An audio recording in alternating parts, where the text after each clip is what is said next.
I think this sport is all mental. You know, everyone, all these riders out here have a huge amount of talent. Here we go. Race 1 underway.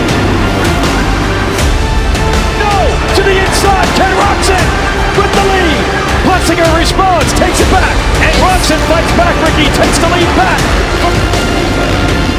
I would say it's every weekend, every race, every time the main event comes up is where you show your mental strength. I mean, Ken has been mentally strong for a long time. And he's looking fresh. And if he's able to put in some really good laps here, he can build a gap. And Kenny is so good at maintaining that gap when he's in the lead. It'd be just what the doctor ordered for him. It's finally real! A Daytona Supercross winner! It's Roczen's night!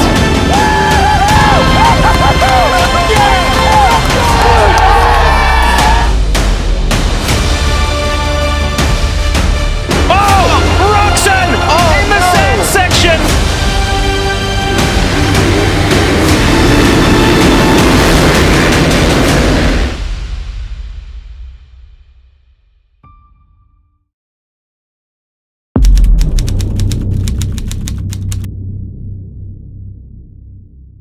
All right, it's been a fun night, but now it's time to get serious again. It's 4:50 time here in Lucas Oil Stadium before a weekend off. Who's going to have the magic in the Circle City?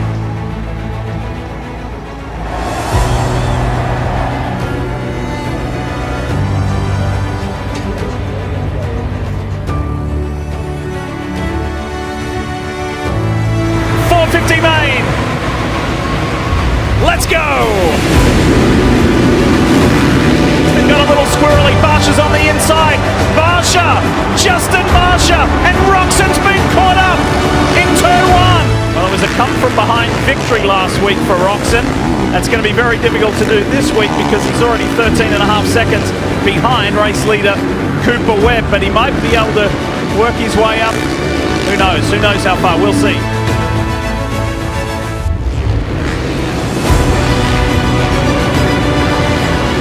So Indy was really my first race that didn't go to plan at all. I mean, we were fast all day. I actually had P1 in qualifying, which that really never happens. And again, Indy is always a very unique track as the dirt is really soft and it gets extremely rutty. So the track layout in itself wasn't really anything special or anything crazy, but the dirt conditions obviously made it to be super difficult. So after the start that we had, I think Anderson went down right in front of me, so I was dead last off the start, and was just really hard for me to get up there. So a 7th place wasn't, ideal, but looking at a points perspective, we were still pretty solid. And if we always talk about Tampa. If you take Tampa away, I was, up until very recently, I was very much so in the hunt. So we left Indy with not the greatest weekend, but we were heading into an off weekend, and I took a couple of days easy at home, and I wanted to ride twice that week. And on the second day, which was a Friday actually, I've had 2 really good days and my confidence was super high, but with about 2 laps to go on a practice day, I unfortunately had a crash, like a pretty solid one, and it was a funky fall, I should say, as I landed right on my shoulder and on my ankle. So that was kind of like the start of the, I don't want to call it a downfall, but it was the start of some difficult times, because my AC got separated, my AC joint in my shoulder, and along with some ligament damage. So it was just a tough one to, it just was hard, it was really painful, extremely weak. I think that was the biggest issue going into Birmingham. I hurt my ankle as well a little bit, but I wasn't really paying attention to it that much, as my shoulder was the main focus and the most difficult part to figure out at that point. But I definitely noticed as I rode press day, we kept it pretty quiet because I didn't want to spread negativity when I didn't even know how my shoulder was going to hold up and whatnot. So, but continuously putting my foot down, I definitely noticed that something was painful in my ankle and it didn't feel quite right. And for us to be able to go fast, we have to, going into right-handers, we have to chance putting a foot down.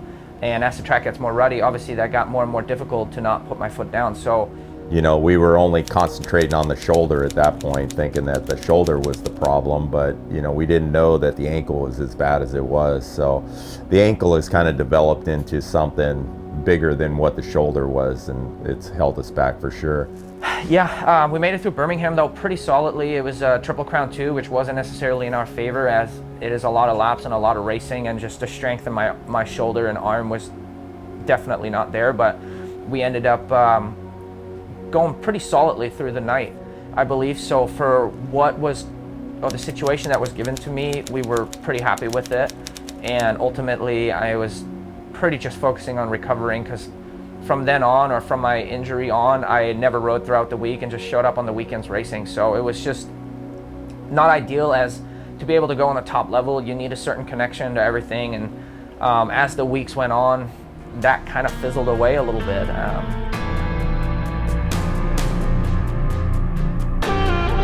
Howell turn out as the revs are up. Gets down in Seattle.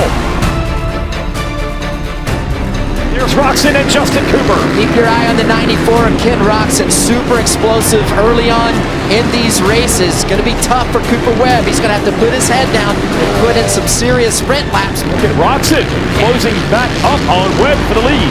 This is no surprise. When I talked to Kenny yesterday via text, he was telling me he was in some significant pain last week, and each time that he was on the track, it kept getting worse and worse, but he's doing it right now.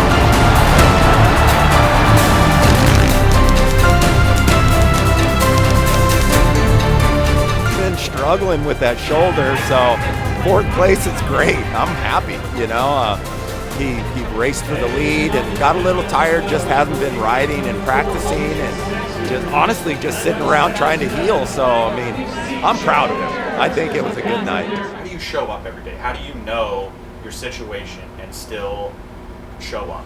Well, in the beginning, I told Larry that the shoulder injury, it's been quite some time since I've had to race through an injury, so I ended up switching my mindset over to like, hey, it kind of feels like a young buck, you know what I mean? Like, I haven't had to deal with any injuries while racing in a long time, so I fully embraced the situation. And in the end, it is just pain. And my parents didn't raise a quitter, you know what I mean? So we just kind of kept going, and during the racing time, it's, you got to stay focused, and it may not necessarily be that fun, but afterwards I always said, man, this was actually kind of fun, just to go through some adversity, and racing while being in pain was not it was not a bad thing. I think it strengthens your character and everything, so I was all about it. Well, you're covered by America's #1 motorcycle insurer, so you got nothing to worry about. Oh, I was using my dry cleaning receipt as a bookmark. What are you gonna do? Well, I'm gonna have to get an all-new wardrobe. You know how hard it is to find white? It's after Labor Day. With open-air stadiums, there's always a chance that poor weather could impact things, and that's the case here tonight in Massachusetts. Significant rain has reduced practice and qualifying time and made for a challenging evening of Supercross mud racing. In the mud, in the rain, the first of 4 in the Northeast. Let's do it!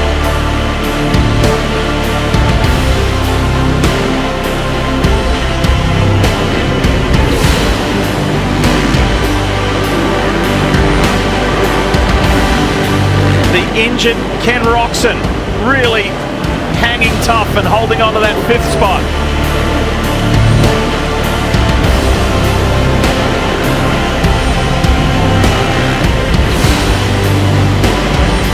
Switching over to Foxborough, what a night. Take us through your mindset when you know it's going to be just absolutely thrashed.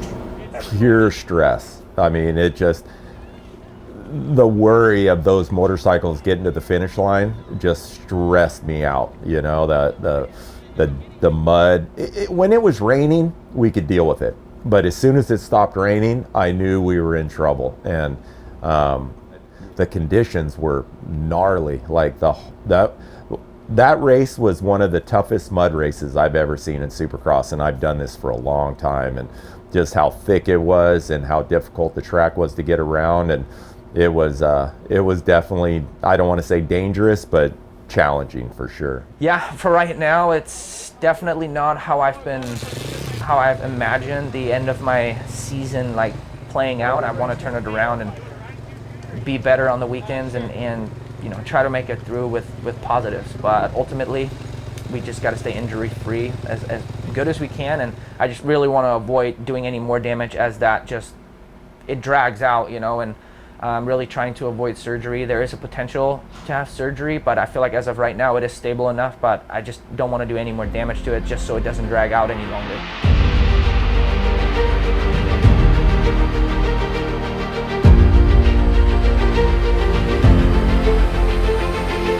Philadelphia, are you ready? Let's go! Now Ken Roczen, the guy that was talking about in the heat race, a start dependent out front. What an opportunity for the 94 of Ken Roczen. We talked about it at the beginning of the broadcast here this afternoon. He is banged up. His shoulder is injured. He considered not finishing the championship, but the team himself said, we're going to keep going. We're never going to give up. And look at what that opportunity has done.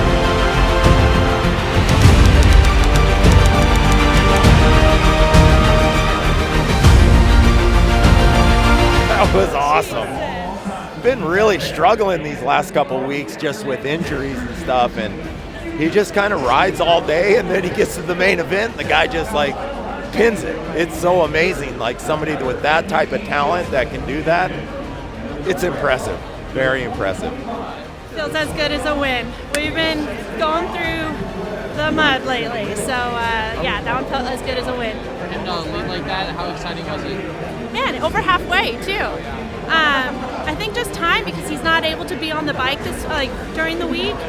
So just those laps, being able to just run a clean track, it's good for him. We made the most of it, man. I'm not gonna lie, it's been pretty tough, like mentally too. Like I'm pretty over having to deal with injuries all the time, you know what I mean? And first the shoulder, and I didn't think about the ankle at all, and that the ankle got worse and worse and worse, and it sucks because I'm just bumming around during practice, you know. Can't put my foot down and feel like I'm riding at 50%, so it's been pretty frustrating. But at least once the race time comes, we seem to buckle down and not win, but at least make something happen. So it feels good to be back on the podium.